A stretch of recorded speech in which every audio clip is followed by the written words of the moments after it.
চুল তার কবেকার অন্ধকার বিদিশার নিশা, মুক্তার শ্রাবস্তির কারুকার্য, অতিদূর সমুদ্রের পর হাল ভেঙে যে নাবিক হারিয়েছে দিশা। ম্যানচেস্টার ইউনাইটেডের ভক্ত ফ্রাঙ্ক এলিয়েটের ছবি দেখছিলাম তো এই জন্য তার হয়ে একটি কবিতা পড়লাম। জীবনানন্দ দাশের কবিতার সাথেই তো যেন তার চরিত্রটা মিলে যায়। যে বলেছিল ম্যানচেস্টার ইউনাইটেড টানা 5 ম্যাচ না জিতলে নাকি তিনি চুল কাটবেন না। তিনি চুল কাটতে পারেননি, তবে ম্যানচেস্টার ইউনাইটেডের একটি উত্থান হয়েছে। সেই উত্থান এবং তার আগের গল্প এবং ভবিষ্যতের সম্ভাব্য গল্প নিয়ে থাকছে আজকের এই ভিডিও। ইপিএল এর অন্যতম সফল দল ম্যানচেস্টার ইউনাইটেড। ববি চার্লটন থেকে ক্রিস্টিয়ানো রোনালদো, মাঝে স্যার অ্যালেক্স ফার্গুসনের পিরিয়ড। ম্যানচেস্টার ইউনাইটেড ছিল অপ্রতিরোধ্য। ম্যানচেস্টার ইউনাইটেডকে কেউ থামাতে পারতো না। টানা এতবারের লিগ চ্যাম্পিয়ন, এত আনডিফিটেড একটা দল, হঠাৎ কি হলো?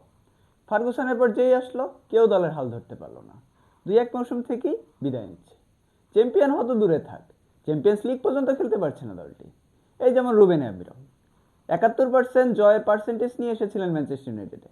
ইউনাইটেডে এসে সেটা নেমে গেল মাত্র 40-এ। মাত্র ম্যাচ প্রতি তার গড় পয়েন্ট ছিল 1.4।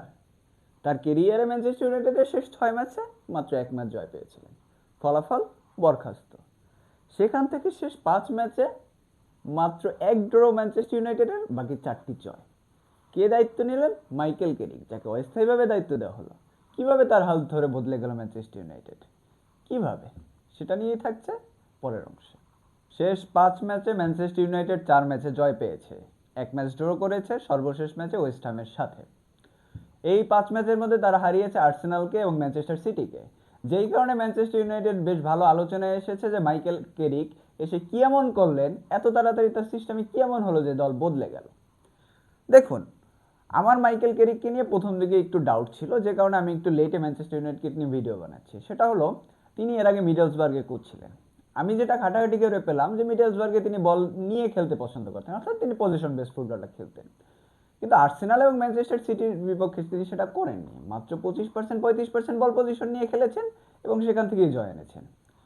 এরপরের 3 ম্যাচে তিনি আবার বল পজিশনেই ফিরে গেলেন। এরপরে টটেনহামের সাথে খেলেছেন, ফুলহামের সাথে খেলেছেন এবং সর্বশেষ ম্যাচে ওয়েস্ট হামের সাথে খেলেছেন। সেখানে তিনি বল পায়ে রেখে খেলেছেন।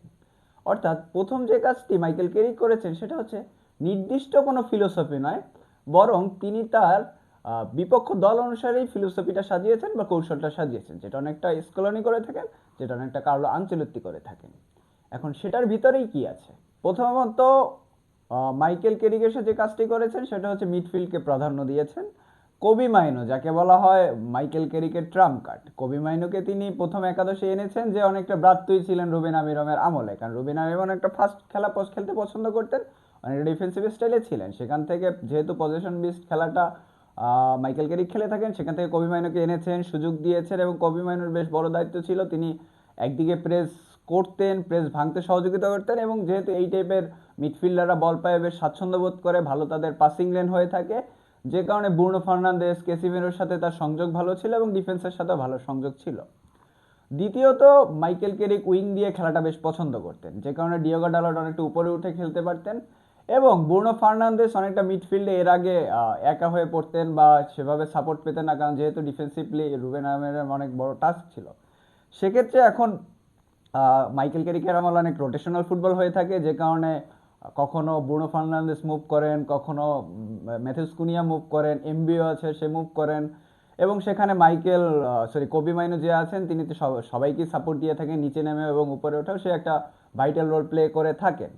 এর বাইরে ডিয়েগো ডালট ভালো ভূমিকা পালন করেন এবং দলের প্রয়োজনে যেটা আর কি আক্রমণের শেপ থাকে 3-5-2, এখানে আর কি কখনো কেসিমেরো নামেন, কখনো লুকশো নামে একটা স্টেবিলিটি প্রদান করেন। আর্সেনাল এবং ম্যানচেস্টার সিটির বিপক্ষে মাইকেল কেরিক মূলত তাদের মিড ব্লক করার চেষ্টা করেছিল।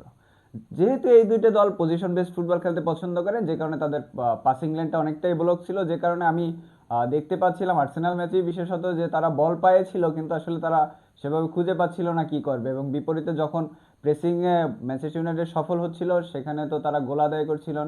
এটা তো একটা তো গোল আর্সেনাল বিপক্ষে তারা পেয়েছিল একদম সরাসরি প্রেসিংয়ের ফলেই ভুল পাস থেকে এসেছিল। আরও একটি গোলে কবি মাইনো অসাধারণ দক্ষতা দেখিয়েছিলেন, যেটা ম্যাথিউস কুনা সম্ভবত গোল পেয়েছিলেন। তো সম্ভবত আমি বলতে পারবো যে এই বড় দলের বিপক্ষে এরকম প্রেসিং এবং মিডফিল্ড ব্লকে যেমন তিনি ভূমিকা রেখেছিলেন, আবার তুলনামূলক দুর্বল দলের বিপক্ষে সেক্ষেত্রে তিনি পজিশন বেস ফুটবলটাই খেলিয়েছিলেন। সেক্ষেত্রে তিনি 3-5-2-তে অনেকটা রোটেশনাল ওয়েতে খেলেছেন এবং অনেকটা ওয়ান সাইডেড ডায়াগোনাল করেছিলেন, সেক্ষেত্রে নিজেদের মধ্যে যাতে কানেকশন বেশি থাকে এবং প্রতিপক্ষকে আউটনাম্বার করার চেষ্টা করেছিলেন, যেখানে 3 ভার্সেস 4, 2 ভার্সেস 3 একটা যাতে পরিস্থিতি তৈরি হয়। এবং এক সাইড থেকে যেহেতু কোবি মাইনো ব্রুনো ফার্নান্দেসরা দলে আছেন, এক সাইডে যদি ওভার রোটেটেড হয়ে যায় বা ওভার পলিউটেড হয়ে মানে ওভার পপুলেটেড হয়ে যায়, সেক্ষেত্রে আরেক সাইডে তারা পাস প্রদান করেন। সো সংক্ষেপে এটাই তার টেকটিক্সের আর কি বহিঃপ্রকাশ ট্রানজিশন বা ইসের ক্ষেত্রে। তো আগামী দিনে কিছু চ্যালেঞ্জ তার ক্ষেত্রে থাকবে, সেটা হতে পারে বা কোনো দল হয়তো এরকম পজিশন বেস ফুটবল খেলার ক্ষেত্রে লোবলোকে তিনি ভুগতে পারেন। এর বাইরে ওভার রোটেশনাল অনেক সময় তার সমস্যার কারণ হতে পারে। এরকম কিছু পজিশনাল বা এরকম কিছু সমস্যা তার থাকতে পারে, সেটা নিয়ে তিনি কিভাবে উতরে যান এটা বড় প্রশ্ন থাকবেন। সো এটাই আপাতত ম্যানচেস্টার ইউনাইটেডের আপাতকালীন বিশ্লেষণ। আশা করি আপনাদের ভিডিওটা ভালো লেগেছে। আগামী দিনে ম্যানচেস্টার ইউনাইটেড ছাড়া আপনারা কোন কোন দল নিয়ে এরকম ভিডিও চান সেটা আমাদের কমেন্ট বক্সে জানান এবং অবশ্যই সাথে থাকবেন অটোপসিয়া স্পোর্টসের সাথে।